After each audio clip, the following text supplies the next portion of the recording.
Bismillahirrahmanirrahim. Assalamualaikum warahmatullahi wabarakatuh. Waalaikumsalam Waalaikumsalam warahmatullahi wabarakatuh. Sebelumnya yang saya hormati Bapak Haris dan Ibu Lilis selaku dosen pengampu mata kuliah pelajaran kan kami mempresentasikan hasil diskusi kami mengenai analisis komparatif kurikulum 2013 dan kurikulum Merdeka di SMK dan oleh kelompok 4 yang beranggotakan saya K1523063 dan rekan saya.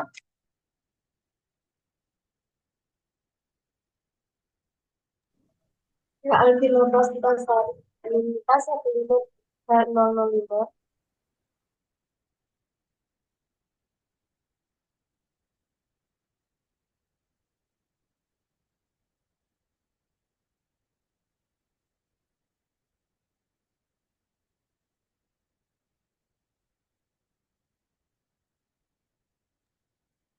Saya Indra Cahya, NIM K1523043.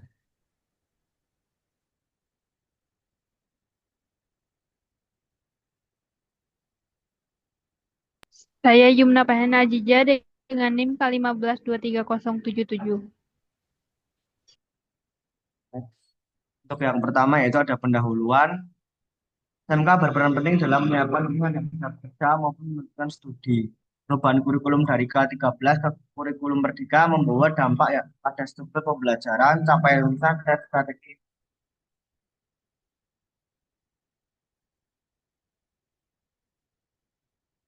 Secara teoritis memberikan gambaran akademik Selanjutnya, tentang dinamika perubahan kurikulum di SMK. Jadi masukan bagi guru sekolah dan pemangku kebijakan dalam pengembangan kurikulum yang relevan dengan kebutuhan dunia kerja. Oke, selanjutnya bisa dilanjutkan oleh Mbak Elvina. Silahkan. selanjutnya ada konsep kurikulum di SMK. Yang pertama ada fokus, keterampilan praktis, dan relevansi dengan kebutuhan industri, kerjasama dengan DUDI untuk PKL dan juga magang. Yang ketiga ada kurikulum harus adaptif terhadap teknologi dan dunia kerja.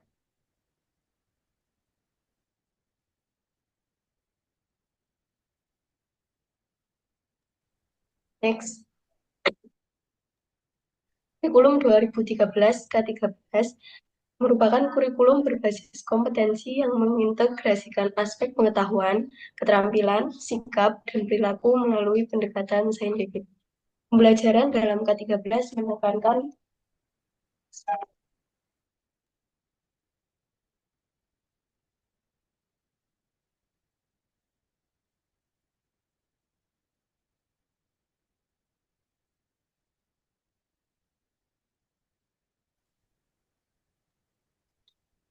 kurikulum 2013 Kurikulum 2013 atau K13 di SMK merupakan kurikulum berbasis kompetensi yang mengintegrasikan aspek pengetahuan, keterampilan, sikap, dan perilaku melalui pendekatan saintifik. Pembelajaran dalam K13 menekankan proses aktif siswa dalam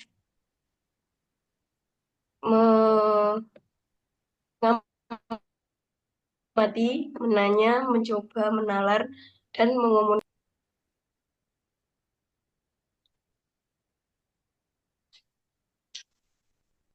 Oke, selanjutnya ada kurikulum Merdeka. Kurikulum Merdeka memberikan ruang bagi guru dan sekolah untuk menyesuaikan metode, media, dan isi pembelajaran sesuai kebutuhan dan kondisi siswa, dengan prinsip pembelajaran berpusat kepada siswa. Keberhasilan pelaksanaannya sangat bergantung pada adaptasi guru dan dukungan stakeholder pendidikan.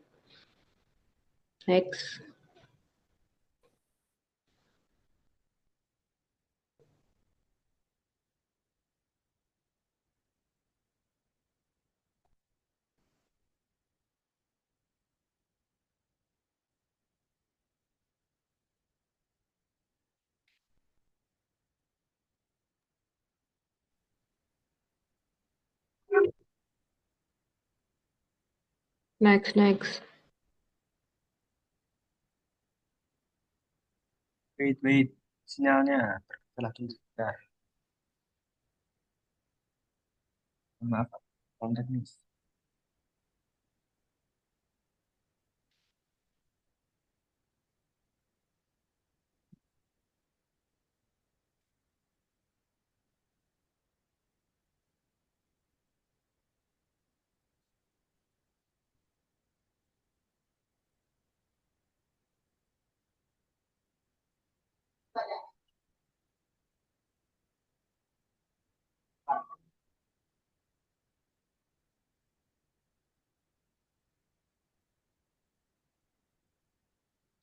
Oke, selanjutnya ada spektrum dan konsentrasi keahlian SMK.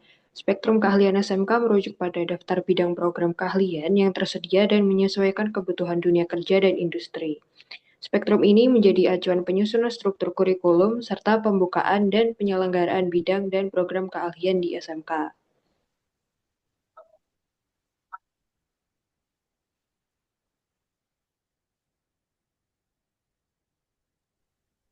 Selanjutnya, perbandingan struktur kurikulum.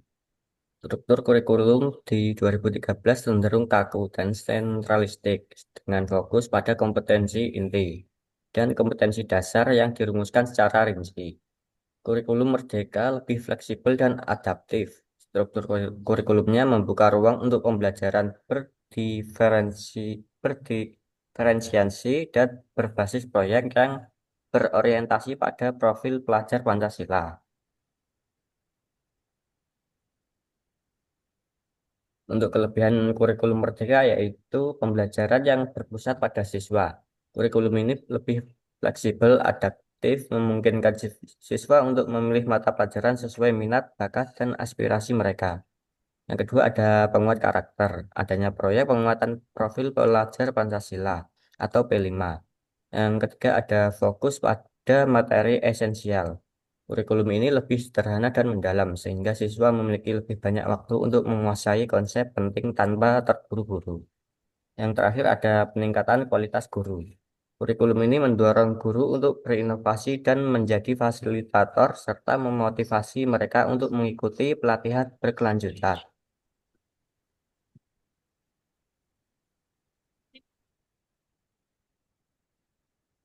Untuk selanjutnya yaitu kekurangan kurikulum merdeka.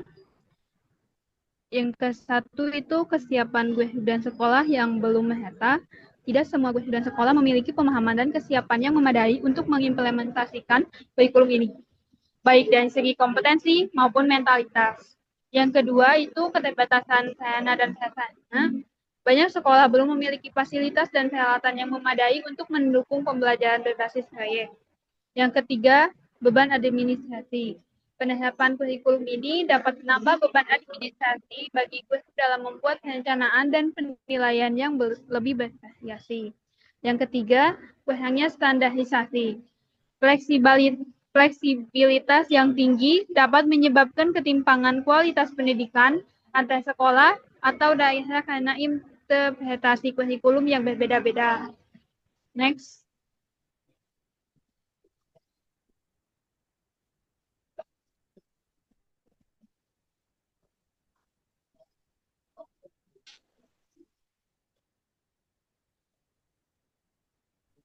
Bentar, sinyalnya sepertinya agak Next. ngedon. Tunggu sebentar, Mbak Yumna. Apa?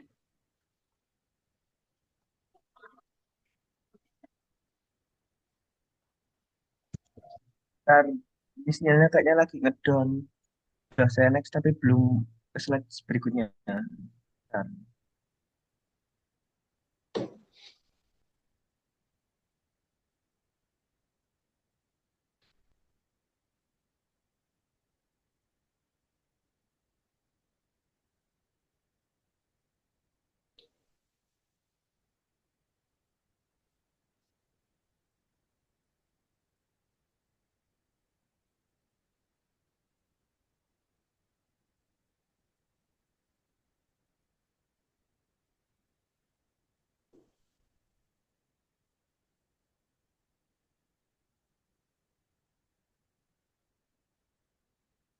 Ini sampai ini ya.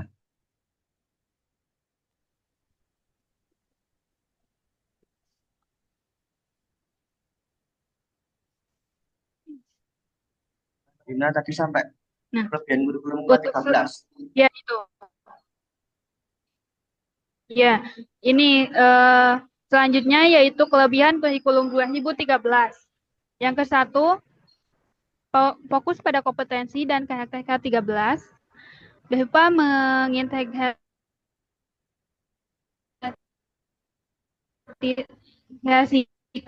aspek pengetahuan kata saintifik yang bertujuan membangun karakter dan keterampilan abad 21 pada siswa. Yang kedua, proses pembelajaran aktif. Kurikulum ini menekankan proses pembelajaran aktif di mana siswa terlibat dalam mengamati, menanya, mencoba, menalar, dan mengomunikasikan. Yang ketiga, peran guru sebagai fasilitator. Yang ke-13 menuntut perubahan mendasar pada peran guru dan hanya pemberi materi menjadi fasilitator pembelajaran. Dan yang terakhir yaitu penilaian komprehensif. Penilaian pada K13 dilakukan secara autentik dengan memisahkan aspek sikap, pengetahuan, dan keterampilan.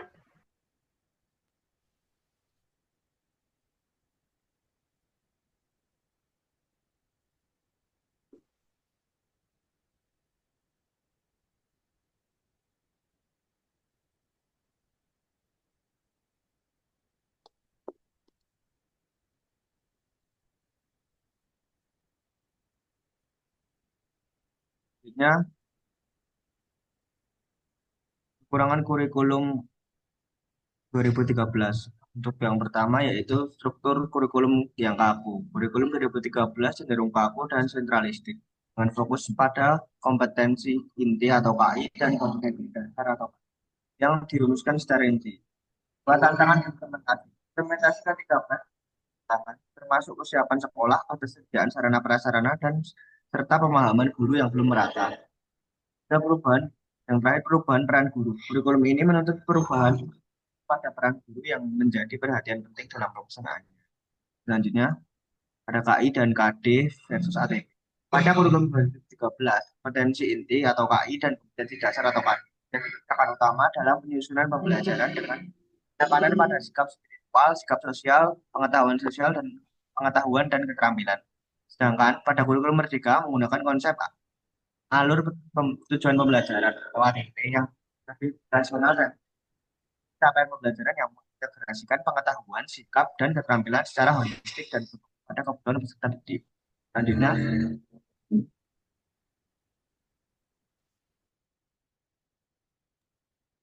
Selanjutnya ada implementasi kurikulum Merdeka. Kurikulum ini mengedepankan fleksibilitas, otonomi sekolah, dan pembelajaran yang berpusat pada siswa. Penerapannya menggunakan pendekatan pembelajaran berbasis proyek dan pembelajaran berdiferensiasi yang berorientasi pada profil belajar Pancasila. Tantangan yang dihadapi meliputi beban administrasi yang meningkat, perlunya adaptasi teknologi, dan perlunya pelatihan berkelanjutan bagi guru. Penilaian tidak menggunakan kriteria ketuntasan minimal atau KKM dan mengintegrasikan sikap pengetahuan dan keterampilan tanpa memisahkannya. Struktur kurikulumnya lebih fleksibel dan adaptif sehingga sekolah dapat menyesuaikannya dengan kebutuhan lokal. Next.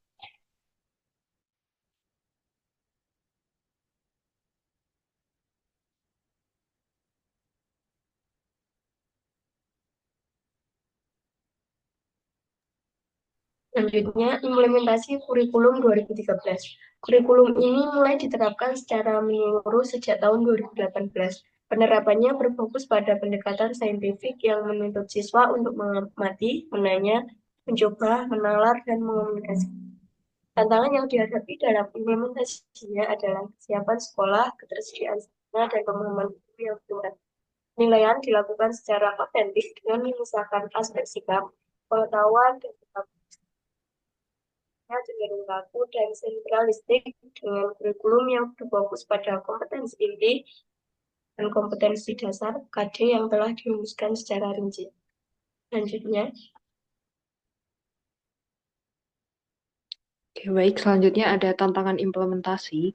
Tantangan utama implementasi kurikulum, terutama kurikulum Merdeka, adalah adaptasi budaya belajar guru yang berbeda. Perlunya penguasaan teknologi dan media pembelajaran baru, serta kesenjangan fasilitas antar sekolah. Selain itu, kendala pengelolaan waktu dalam pelaksanaan proyek pembelajaran dan evaluasi autentik juga menjadi hambatan. Perlu strategi pengembangan profesional berkelanjutan bagi guru, penguatan sistem monitoring dan evaluasi, serta dukungan kebijakan dan sumber daya pendidikan agar kurikulum dapat terlaksana efektif dan tepat sasaran. Next. Oke, selanjutnya yang dapat kita simpulkan adalah kurikulum 2013 berfokus pada pendekatan saintifik yang kaku dan sentralistik, di mana guru bertindak sebagai sumber utama materi. Sementara itu, kurikulum Merdeka menawarkan pendekatan yang lebih fleksibel dan berpusat pada siswa, dengan guru sebagai fasilitator yang memandu pembelajaran berbasis proyek. Meskipun kurikulum Merdeka menawarkan banyak kelebihan seperti kebebasan bagi siswa untuk mendalami minat mereka, dan penguatan karakter melalui proyek P5, implementasinya masih menghadapi tantangan. Tantangan ini termasuk kesiapan guru dan sekolah yang belum merata, keterbatasan fasilitas, dan peningkatan beban administrasi. Oleh karena itu, dokumen ini rekomendasikan pengembangan profesional berkelanjutan bagi guru, penguatan sistem evaluasi, dan dukungan kebijakan untuk memastikan kurikulum Merdeka dapat terlaksana secara efektif dan tepat sasaran.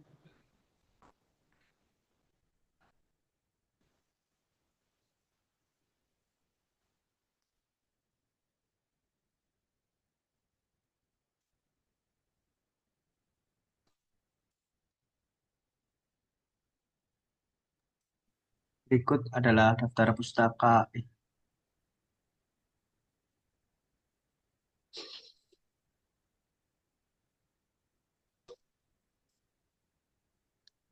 Kasih di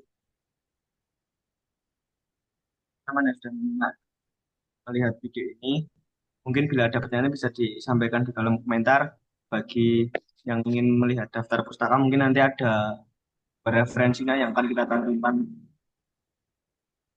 Dan ada kesalahan, kami mohon maaf.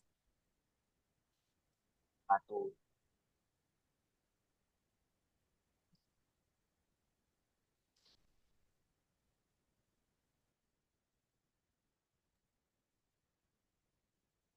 Wes lagi.